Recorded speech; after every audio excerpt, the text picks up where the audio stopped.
আসসালামু আলাইকুম এভরিওয়ান, সবাই কেমন আছেন? আশা করি সবাই খুব ভালো আছেন। আজকে রান্না করেছি আলু দিয়ে মাছের ডিম ভুনা। এই মাছের ডিম ভুনাটা খেতে কিন্তু বেশ মজাদার হয়ে থাকে। আর এই মাছের ডিম ভুনা রান্না করা কিন্তু খুবই সহজ। কিভাবে আমি মজাদার মাছের ডিম ভুনাটা রান্না করেছি তাই আজকে আপনাদের সঙ্গে শেয়ার করব। তো দেরি কিসের, চলুন মাছের ডিম ভুনা রান্নার রেসিপিটি দেখে নেই। আলু দিয়ে মাছের ডিম ভুনা করার জন্য এখানে আমি রুই মাছের ডিম নিয়ে নিয়েছি। আপনার চাইলে কিন্তু যে কোনো মাছের ডিম নিয়ে নিতে পারবেন। এবার এই ডিমগুলো আমি ভালোভাবে ধুয়ে ক্লিন করে নিব। তো সবগুলো মাছের ডিম কিন্তু আমি একটা ছাঁকনির সাহায্যে ছেঁকে ভালোভাবে ধুয়ে ক্লিন করে নিয়েছি। এবার এই মাছের ডিমগুলো আমি রান্না করে নিব। প্রথমে আমি মাছের ডিম রান্না করার জন্য কড়াইতে দিয়ে দিচ্ছি পরিমাণ অনুযায়ী তেল, আর সাথে দিয়ে দিচ্ছি 1.5 কাপের মতন পেঁয়াজ কুচি। এবার পেঁয়াজ কুচিটা ভালোভাবে নেড়ে হালকা কালার করে ভেজে নিব।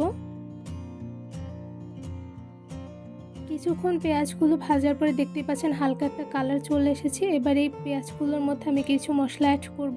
তো এখানে আমি দিয়ে দিচ্ছি আদা বাটা 1 টেবিল চামচ, সাথে দিয়ে দিচ্ছি রসুন বাটা 1 টেবিল চামচ, জিরা গুঁড়ো 1 টেবিল চামচ, ধনিয়া গুঁড়ো 1 টেবিল চামচ, হলুদের গুঁড়ো 1 টেবিল চামচ, সাথে দিয়ে দিচ্ছি লাল মরিচের গুঁড়ো 1 টেবিল চামচ, আর লবণ স্বাদ মতন।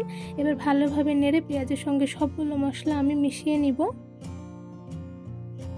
পেঁয়াজের সাথে মশলাগুলো কিন্তু নেড়ে মিশিয়ে নেওয়া হয়ে গিয়েছে। এবার এর মধ্যে দিয়ে দিচ্ছি তেজপাতা। এখানে আমি 2 পিস তেজপাতা দিয়ে দিয়েছি। এবার ভালোভাবে নেড়ে কিছুক্ষণ মশলাগুলো কষিয়ে নিব। এবার এই কষানো মশলার মধ্যে দিয়ে দিচ্ছি ডিম। এখানে আমি মাছের সবগুলো ডিম দিয়ে দিয়েছি। এবার ভালোভাবে নেড়ে মশলার সঙ্গে ডিমগুলো মিশিয়ে নিব। মাছের ডিম ভুনা করার সময় চুলার আঁচটা একদম মিডিয়ামে রাখতে হবে, নয়তোবা কিন্তু নিচে লেগে যেতে পারে। তো এই পর্যায়ে কিন্তু আমি ভালোভাবে নেড়ে মশলার সঙ্গে ডিমগুলো মিশিয়ে নিয়েছি। মাছে কিছুক্ষণ মাছের ডিম রান্না করার পর দেখতেই পাচ্ছেন মাছের ডিমগুলো কিন্তু প্রায় সেদ্ধ হয়ে গিয়েছে। আর এদিকে কিন্তু কিছুক্ষণ পরপর আমি মাছের ডিমগুলো নেড়ে নিচ্ছি যাতে নিচে কোনো প্রকার লেগে না যায়। আর এইদিকে কিন্তু আমার নেড়ে নেওয়া হয়ে গিয়েছে। এখন এই মাছের ডিমের মধ্যে দিয়ে দিব করে কেটে রাখা আলু। এখানে আমি 2 পিস আলু একদম ঝিরিঝিরি করে কেটে দিয়ে দিয়েছি। আপনারা আপনাদের পরিমাণ অনুযায়ী দিয়ে দিবেন। এবার ডিমের সঙ্গে ভালোভাবে নেড়ে আলুগুলো মিশিয়ে নিব। ডিমগুলো একটু নেড়ে নিচ্ছি যাতে নিচে লেগে না যায়। অনেকটা সময় মাছের ডিমগুলো রান্না করে নেওয়ার পরে দেখতেই পাচ্ছেন অনেকটা পরিমাণে মাছের ডিমগুলো সেদ্ধ হয়ে এসেছে। তো এখন চুলার আঁচ মিডিয়ামে রেখে আরও কিছুটা সময় মাছের ডিমগুলো আমি রান্না করে নিব।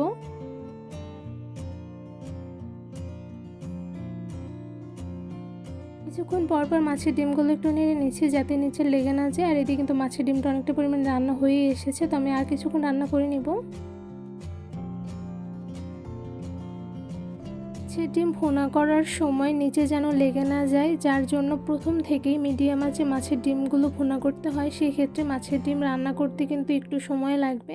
আর মাছের ডিমগুলো একটু সময় করে রান্না করে নিলে কিন্তু কোনো প্রকার স্মেল আসবে না। তো এইদিকে কিন্তু আমার মাছের ডিমগুলো অলমোস্ট রান্না হয়ে গিয়েছে। আমি আর কিছুক্ষণ একটু মিডিয়াম আঁচে রান্না করে নেব মাছের ডিমগুলো।